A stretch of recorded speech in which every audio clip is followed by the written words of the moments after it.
এই মেয়ে কি শুরু করে দিয়েছো এসব? কি শুরু করেছি? তুমি এত পিচ্ছি একটা মেয়ে টিচারকে চোখ মারছো, লজ্জা করে না তোমার? আমি বাচ্চা না, আমি কলেজে পড়ি। স্যারদের সামনে গিয়ে কেউ প্রেম ভালোবাসার কথা বলে? এখন পড়ায় মন দাও। স্যার, আমার তো আপনাকেই পছন্দ। নাউজুবিল্লাহ, এক্ষুনি তোমার বাবাকে বলছি। আমিও সব বলে দিব। কি বলবে তুমি? আপনি প্রাইভেট পড়ানোর নামে এসে আপুর সাথে ইটিস করেন।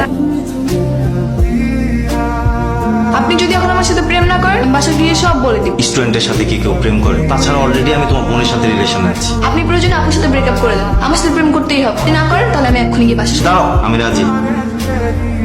এই তোমার কয়টা গার্লফ্রেন্ড লাগে? আমার বোন বাচ্চা একটা মেয়ে। আরে আগে আমার কথাটা তো শুন। তোমার কি কথা শুনবো আমি? তুমি যে আমার সাথে প্রেম করো এটা তোমার বোন জেনে গিয়েছে। এখন তোমার বোন আমাকে ব্ল্যাকমেল করছে। তোমার বাবার কাছে সবকিছু বলে দিলে ভালো হতো। হ্যাঁ, সেটাই ভালো হতো। ওকে বুঝিয়ে বললে সবকিছু ঠিক হয়ে যাবে। একসাথে দুই বোনের সাথে প্রেম করতেছো, একটার সাথে একটা ফ্রি। তুমি কালকে থেকে আমাদের বাসায় আসবে না।